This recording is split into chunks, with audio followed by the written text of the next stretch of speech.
Hey, hello all.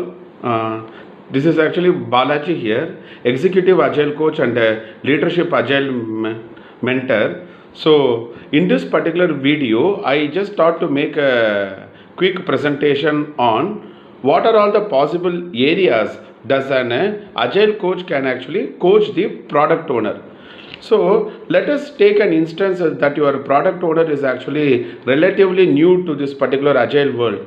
Now, as an agile coach, what are all the areas that you can focus as a part of helping the product owner and actually coaching the product owner so that the product owner also gets a real time feel of the play field and then starts contributing back to the team.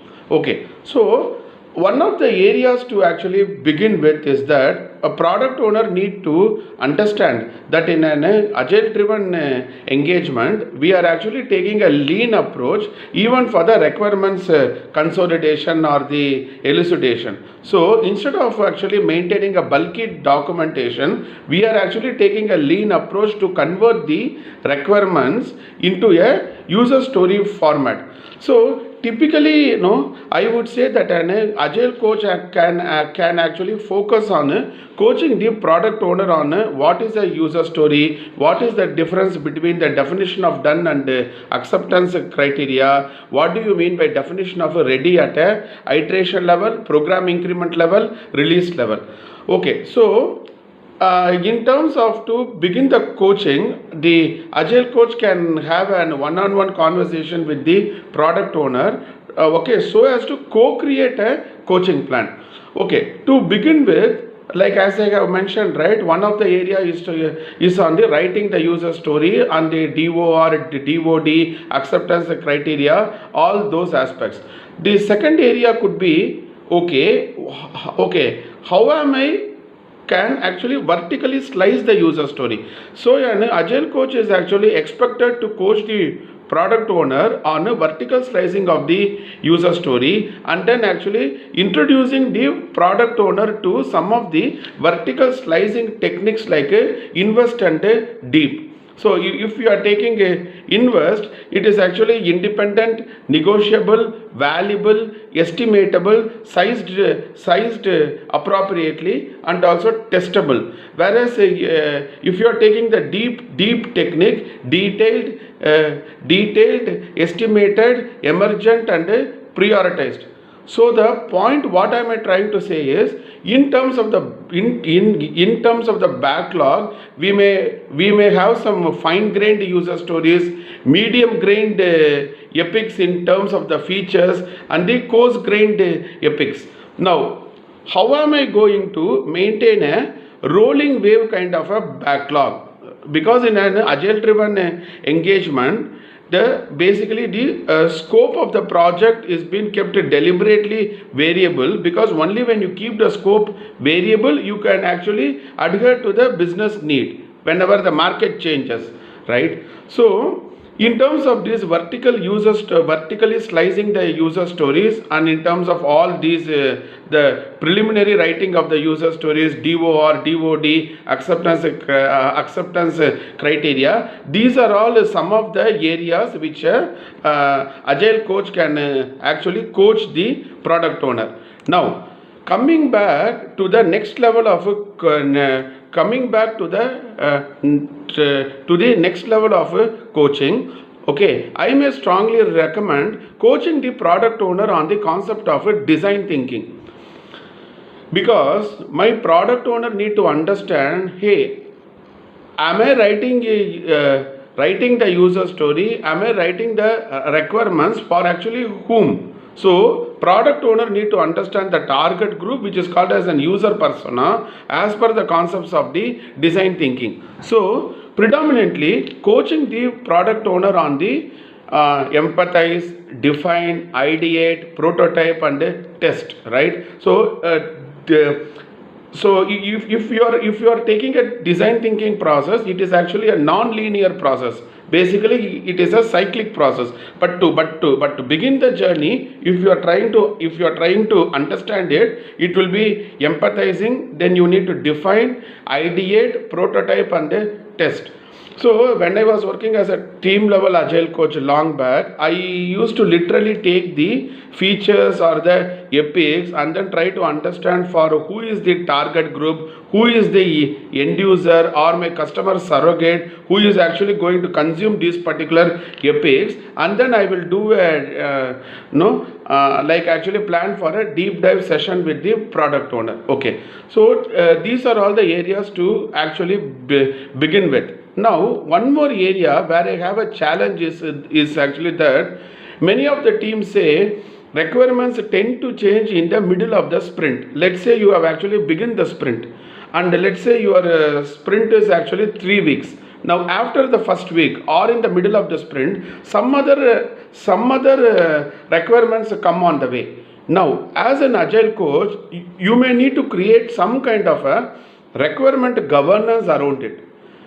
Okay, and then say if I need to entertain a requirement change within the middle of the sprint, then okay, how am I going to get it done?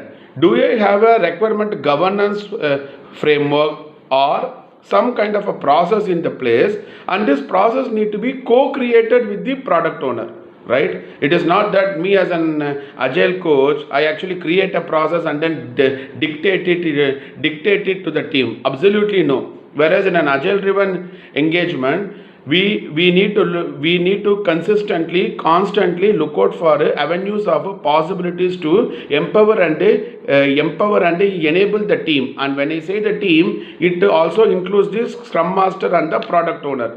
So in terms of that, as an agile coach, you may need to help your product owner.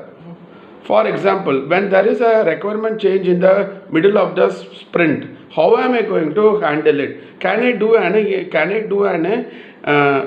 some kind of an impact analysis on actually that particular perceived change, and then take a conscious call whether to entertain that change within the sprint, or I can de-scope some other user stories which the team had not begun, and then create a placeholder or then give some space for this particular new user story, right? Because every sprint has a goal, and I cannot keep on entertaining requirement changes within the sprint. Okay, in the name of saying agile will actually embrace the change, because if I keep on entertaining the requirement changes, it is going to disrupt the goal of the sprint or the iteration. Okay, but at the same time, when there is a valid requirement change, when there is a valid higher priority, it is like pulling the strings from both the ends and then trying to tie a knot at the point of a minimum discordant.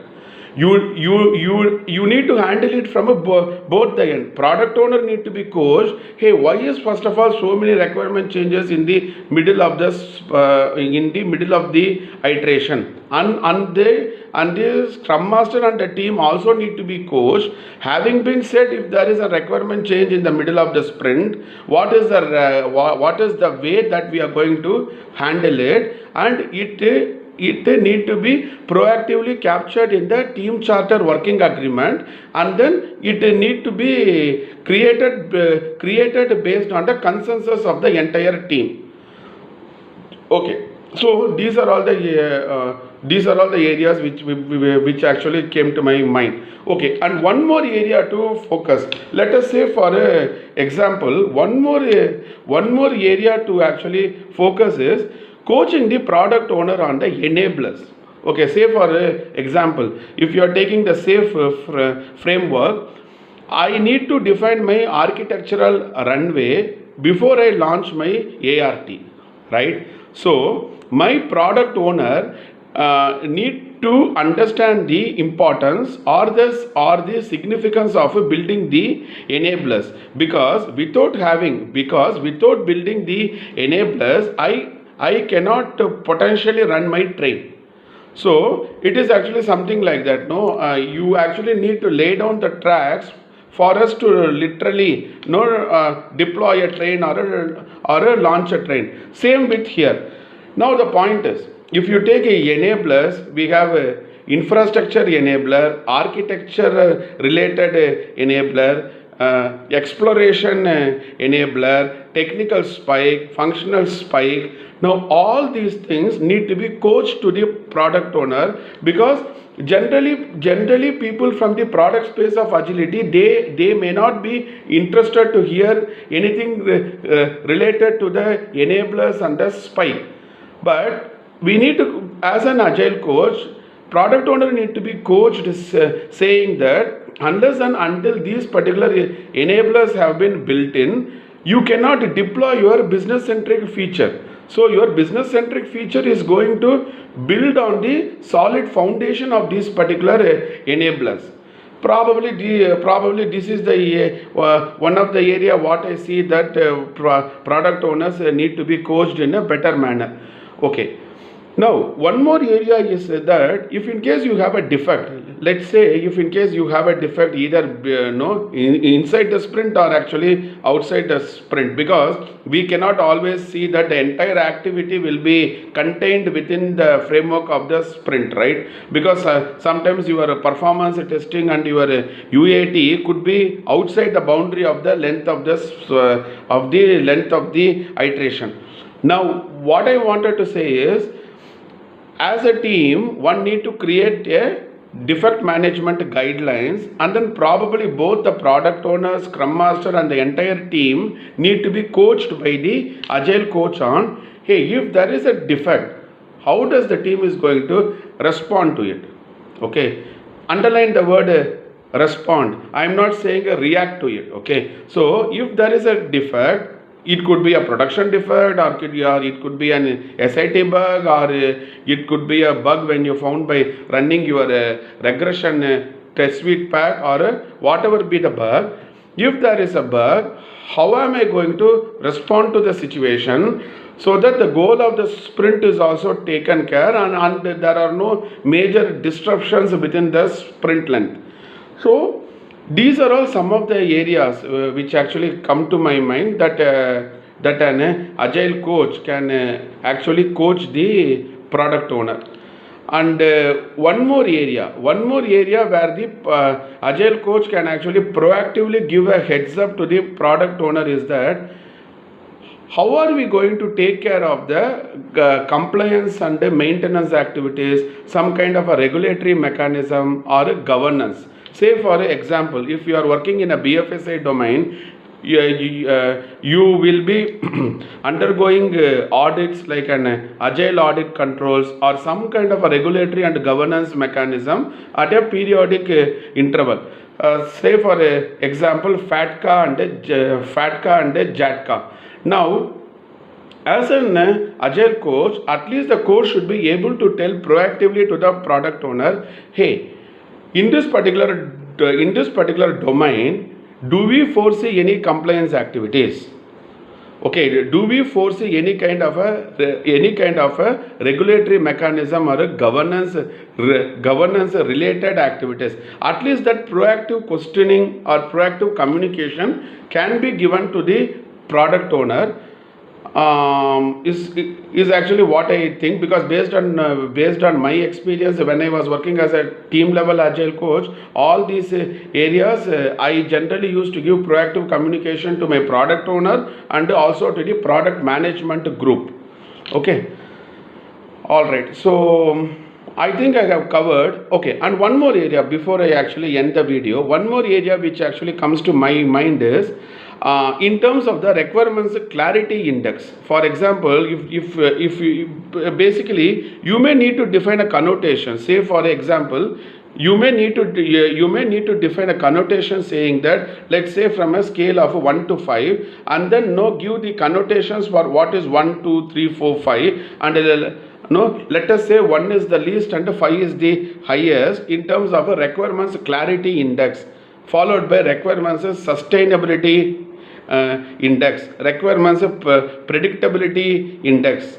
So these are all some of the areas which you can keep in mind to actually coach your product owner, provided your product owner is very new to agile, because an experienced product owner who has also been in the agile world literally knows all these things. But probably when you are getting into a new engagement or with a new product owner as a part of your work, you can prepare some kind of a checklist and then co-create that particular checklist itself by having one-on-one conversation with the product owner, because individuals and interactions over processes and the tools, right? While we have value on the right, the value on the left is more than the value on the right. So any kind of a process checklist, it is always better that we co-create it, so that we are not only enabling and empowering the team, we are also creating a buy-in from them, so that the team will actually contribute back in terms of the participation. Okay, so let me take a pause here, because these are all the thoughts which I wanted to share with you all in terms of an agile coach coaching the product owner. So when I was working as a team level agile coach, I used to coach the product owner, and when I was working as a program layer coach or an integration layer coach, I actually used to coach the product management group.